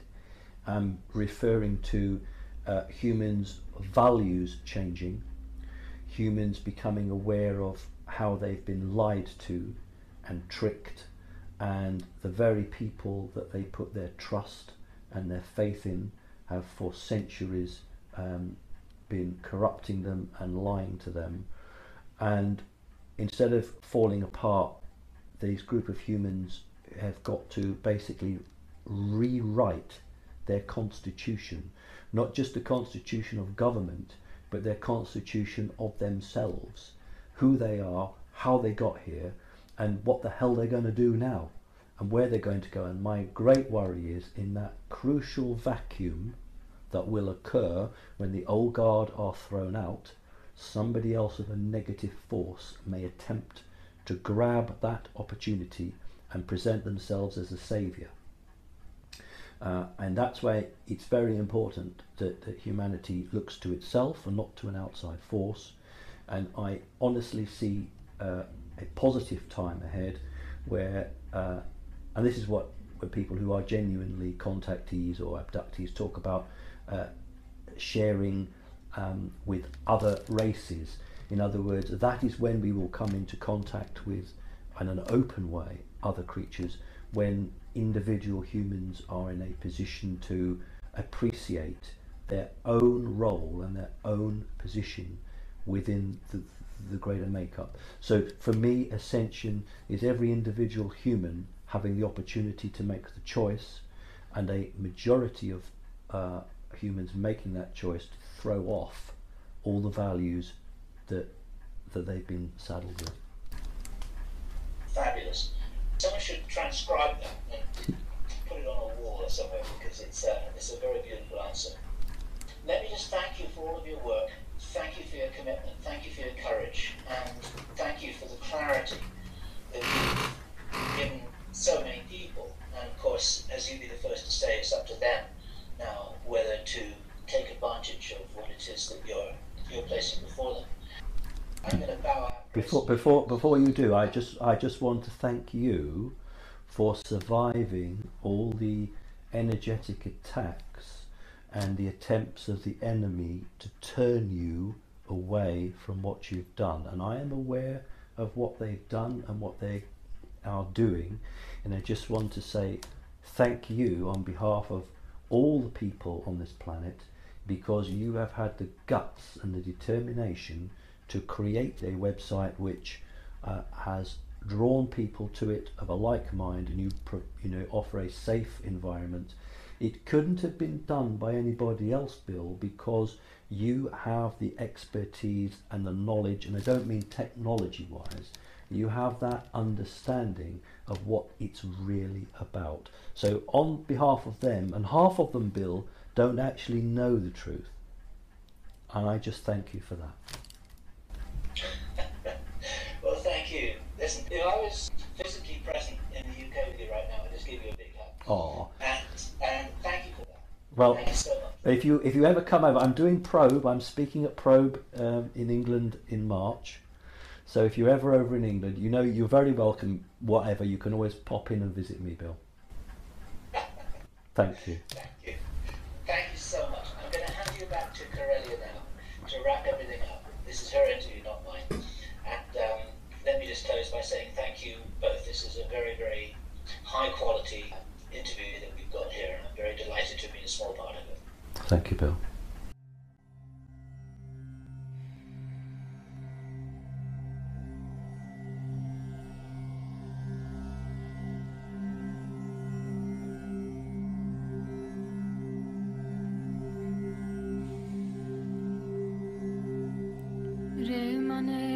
जोग घुमाओ सिंगी साच खबर कंतुला ध्यान बबूत चराओ ताति को आत्म बस करके बिचा नाम दारंग बाजे परम तार ततार को उपजे राग्र सारंग उगते तान तरंग रंगत ज्ञान गीत बंदानं चक चक रहे देवदानव मून जग जग व्योम विवानं आत्मोपदेश बेस संयम को जाब सोज भाजा पर सदा रह कंचन सिखाया काल न कबू व्यापर रे मने विद जोग कमाओ सिंगी साच कपड़ कंतला